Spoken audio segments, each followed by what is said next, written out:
All right, let's read Charlotte's Web, chapter 10 and 11. I'll start with chapter 10. Chapter 10 is a longer chapter, so I might stop the video after chapter 10, and then there will be another video for chapter 11.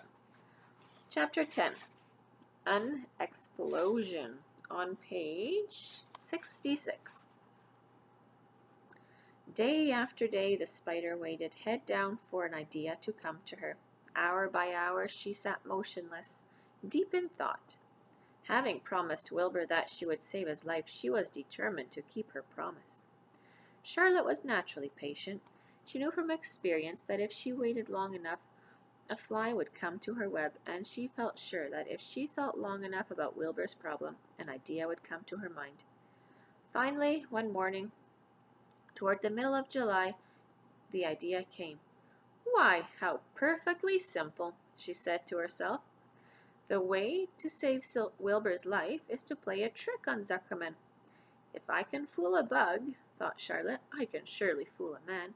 People are not as smart as bugs." Wilbur walked into his yard just at that moment. "What are you thinking about, Charlotte?" he asked. "I was just thinking," said the spider, "that people are very gullible." "What does gullible mean?" "Easy to fool," said Charlotte. "That's a mercy," replied Wilbur, as he lay down in the shade of his fence and went fast asleep. The spider, however, stayed wide awake, gazing affectionately at him and making plans for his future. Summer was half gone, and she knew she didn't have much time.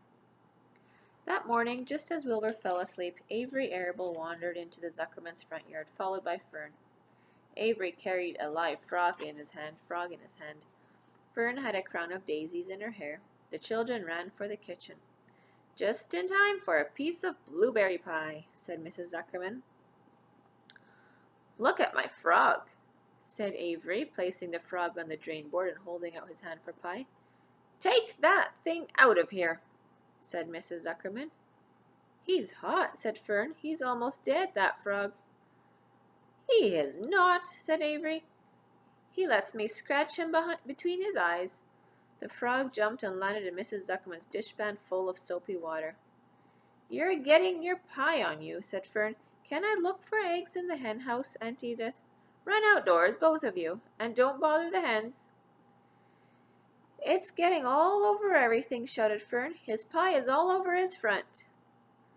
"Come on, frog," cried Avery. He scooped up his frog. The frog kicked, splashing soapy water onto the blueberry pie. "Another crisis," groaned Fern. "Let's swing in the swing," said Avery. The children ran to the barn. Mr. Zuckerman had the best swing in the country. It was a single long piece of heavy rope tied to the beam over the north doorway. At the bottom end of the rope was a fat knot to sit on. It was arranged so that you could swing without being pushed. You climbed a ladder to the hayloft. Then, holding the rope, you stood at the edge and looked down and were scared and dizzy. Then you straddled the knot so that it acted as a seat.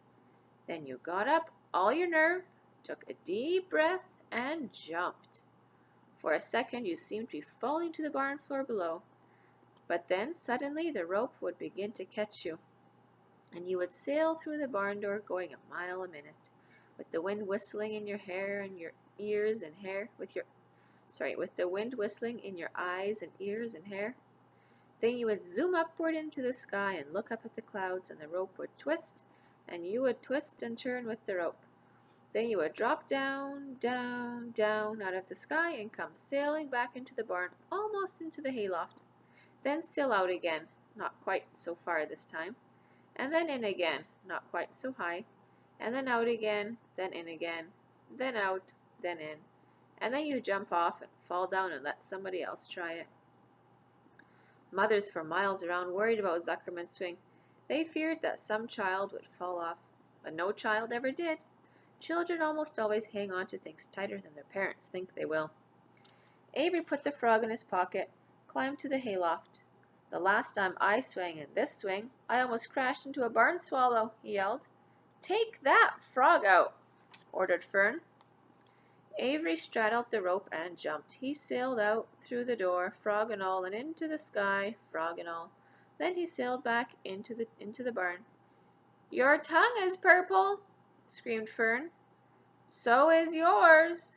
cried Avery, sailing out again with the frog. "I have hay inside my dress. It itches," called Fern. "Scratch it!" yelled Avery as he sailed back. "It's my turn," said Fern. "Jump off!" "Fern's got the itch," sang Avery. When he jumped off, he threw the swing up to his sister. She shut her eyes tight and jumped.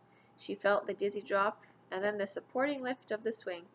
When she opened her eyes, she was looking up into the blue sky and was about to fly back through the door. They took turns for an hour. Then the children got tired of swinging. They went down toward the pasture and picked wild raspberries and ate them. Their tongues turned from purple to red. Fern bit into a raspberry that had a bad-tasting bug inside it and got discouraged. Avery found an empty candy box and put his frog in it. The frog seemed tired after his morning in the swing. The children walked slowly up toward the barn. They too were tired and hardly had enough energy to walk. "Let's build a tree house," suggested Avery. "I want to live in a tree with my frog." "I'm going to visit Wilbur," Fern announced. They climbed the fence into the lane and walked lazily toward the pig pen. Wilbur heard them coming and got up. Avery noticed a spider web, and coming closer, he saw Charlotte.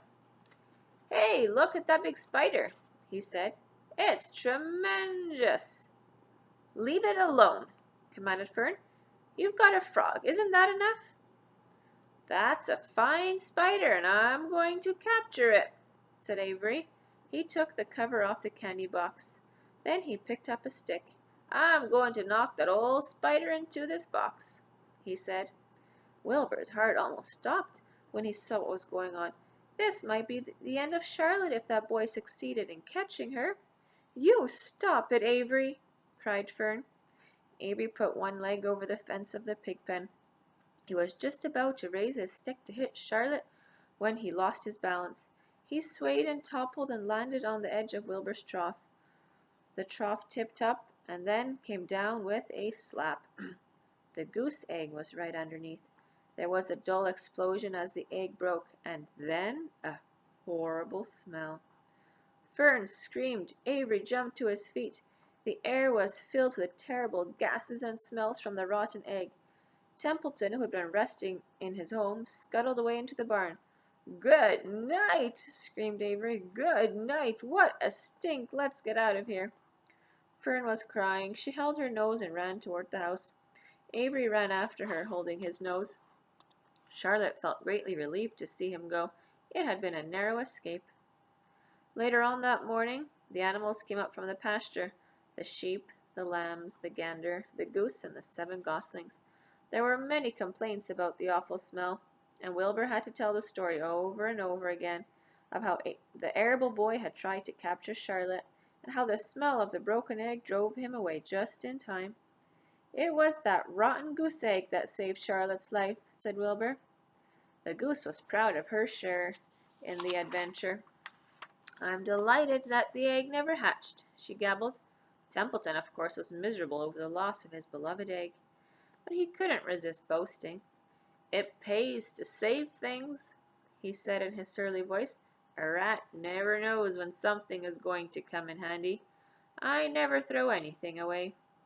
"Well," said one of the lambs, "this whole business is all well and good for Charlotte, but what about the rest of us? The smell is unbearable.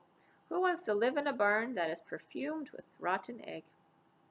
"Don't worry, you'll get used to it," said Templeton. He sat up and pulled wisely at his long whiskers, then crept away to pay a visit to the dump. When Lurvy showed up at lunchtime, carrying a pail of food for Wilbur, he stopped short a few paces from the pig pen. He sniffed the air and made a face. "What in thunder?" he said. Setting the pail down, he picked up the stick that Avery had dropped and pried the trough up. "Rats," he said. "Phew! I might have known that a rat would make a nest under the trough. How I hate a rat." And Lurvy dragged Wilbur's trough across the yard, kicked some dirt into the rat's nest, burying the broken egg and all Templeton's other possessions. Then he picked up the pail.